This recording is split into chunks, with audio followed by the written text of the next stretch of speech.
Au premier abord, il n'y a aucun danger dans la partie historique de la ville. Pour voir la vie quotidienne des habitants locaux, nous allons au bazar central. C'est une des attractions qui ne s'agit pas de la culture, mais qui laisse sentir la pleine atmosphère du pays tout de suite, en un instant, et réjouir l'exotisme dont il y a vraiment du trop. Les marchés sont spécialement pittoresques ici.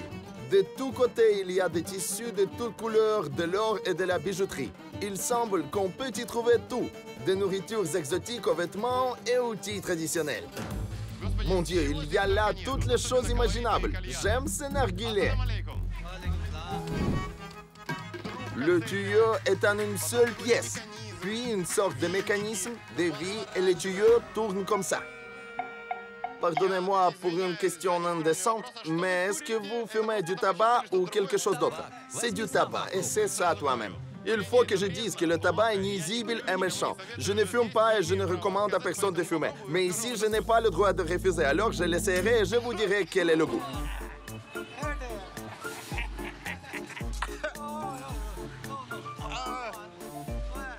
J'ai des larmes dans mes yeux. Ma tête tourne. Vous êtes sûr que c'est du tabac? Certainement. Voici le tabac, regarde-le.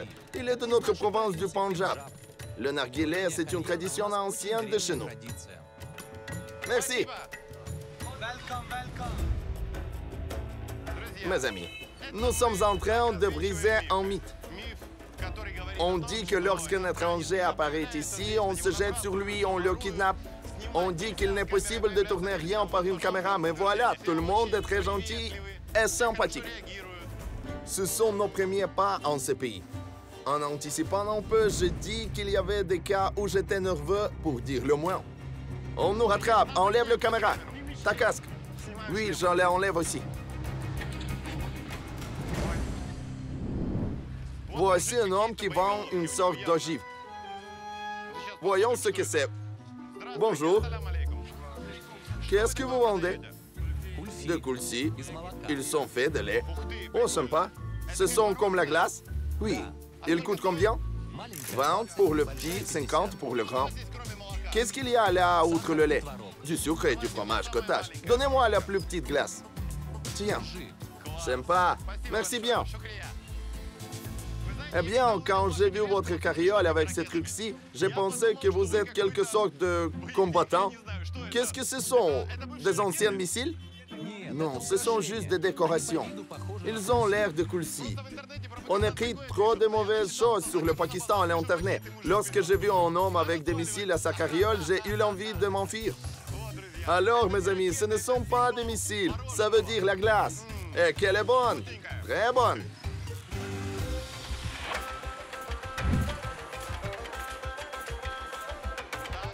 Eh bien, on laisse passer un pouce-pouce.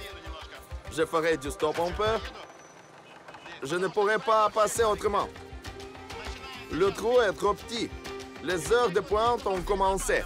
Mais c'est bien normal de s'accrocher et aller comme ça. Ça ne dérange personne. Le pouce-pouce m'a déposé un peu le long des rues du marché. Et je voudrais remarquer que j'ai vu beaucoup de femmes, bien que les mythes dans l'Internet disent qu'on ne les laisse sortir dehors presque jamais au pays musulman. Prétendument, il y a une règle. La rue est le monde des hommes, et la maison est le monde des femmes. Mais oui, la société d'ici est vraiment patriarcale et les femmes passent le plus de temps à la maison. Mais ce n'est pas vrai qu'elles ne sont pas autorisées de sortir. Il y a un autre mythe qui dit qu'on est interdit de parler aux femmes dans la rue. Nous allons essayer de vérifier ça avec tact. Assalamu alaikum. Pourrais-je vous parler? Permettez-vous ça? Je vous prie, pardon, je vois que vous ne le voulez pas. C'est un nom, pardonnez-moi. Assalamu alaikum. Puis-je vous parler? Eh bien, je ne peux pas. Beaucoup de femmes cachent leurs visages en voyant une caméra. Mademoiselle, vous me regardez. Assalamu alaikum. Alors, à propos des femmes, on écrit la vérité. Il n'y a presque aucune jeune femme qui voudrait parler devant la caméra. Assalamu alaikum. Pourrais-je vous poser quelques questions? Oui, monsieur. Nous venons d'arriver à Pakistan et nous sommes lus dans l'Internet les règles de conduite dans ce pays. Une de ces règles dit qu'il faut être très prudent avec des femmes. Il ne faut pas s'approcher des femmes et essayer de parler à elles dans les rues. Est-ce que c'est la vérité? Nous sommes les pays musulmans. Alors oui, cette règle-là vraiment existe. Nous respectons profondément vos traditions, mais vous avez accepté ça, vous aussi. Pourquoi? Nous faisons nos études à l'université. On nous dit là qu'il faut être sympathique et amical avec des autres. Vous êtes les autres de notre pays, donc je suis d'accord de parler à vous. Shukriya. Mais il vaudra mieux de ne pas vous approcher des jeunes filles et de les parler au petit village. C'est interdit là-bas. Les traditions musulmanes définissent précisément comment une jeune fille doit se comporter devant des hommes et comment elle doit être vêtue. Une femme est autorisée de parler au marché New Tête juste à la maison en présence de son mari ou ses mahrams, c'est-à-dire ses parents par le sang ou les parents de son mari. Avec eux, une femme est autorisée de rester en tête-à-tête ou voyager. Avec un copain avant le mariage, elle ne pourra qu'être en présence de témoins et à tête couverte. De plus, il est interdit de flirter et s'embrasser. Tout ça sera après le mariage. Mais est-ce qu'une jeune fille peut marcher seule dans les rues en Pakistan? Moi, je marche seule. Les autres peuvent faire cela aussi. Merci beaucoup, shukriya, shukriya. En tout cas, je voudrais dire à chacun, il faut respecter les femmes dans les pays musulmans. Ne prenez pas de photos de près et ne les parlez pas sans permission. Voilà une autre famille. La femme est couverte complètement. On ne voit que ses yeux. En un tel cas, il vaut mieux de ne pas s'approcher et de ne pas parler à elle, parce que ça deviendra une situation de conflit tout de suite. Je vais me tourner gentiment pour ne pas attirer d'attention. Voici une femme qui parle par son téléphone. Elle cache tout son corps et son visage. Voici une autre femme qui va à moto comme ça. Il y a donc des familles qui gardent les avis conservatifs. La femme d'une telle famille se cache complètement des regards étrangers. Juste son mari peut la voir. La règle principale du code vestimentaire d'une femme qui sort dans les rues, c'est de cacher la aura. Ce sont les parties du corps que les musulmans doivent couvrir devant des autres. Selon son courant d'islam ou les coutumes de sa famille, une femme peut d'habitude ouvrir son visage et ses mains, mais en certains cas, on laisse ouverts juste les yeux. Le vêtement qui cache la aura s'appelle l'hijab. Beaucoup d'Européens croient que c'est juste un mouchoir qui couvre la tête et le visage, mais en fait, il y a différentes façons de l'hijab. Ils peuvent cacher tout le corps de la tête aux pieds. Un tel hijab n'est porté que par les jeunes filles majeures. Le vêtement traditionnel pour hommes d'ici s'appelle le shalwar kameez. Shalwar veut dire un pantalon et kameez veut dire une chemise. La combinaison de ces deux objets fait la garde-robe principale des hommes pakistanais. Voilà, je crois qu'il y a là ce que nous cherchons. Assalamu alaikum.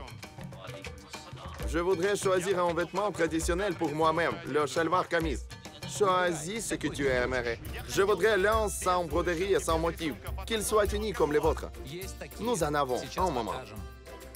Retenez ça. Quand on visite le Pakistan, on doit acheter un shalwar kameez. Certainement une chemise et un pantalon. Oh là là! C'est pour un vrai géant. Un sumotori peut-être. Ce n'est pas très grand. Du calme. Il y aura une ceinture. Mais à quoi bon une telle taille? C'est pour qu'on n'ait pas chaud? Oui, pour que tout s'aère bien. Puis-je les essayer? Bien sûr, Montano. Tu peux te changer là.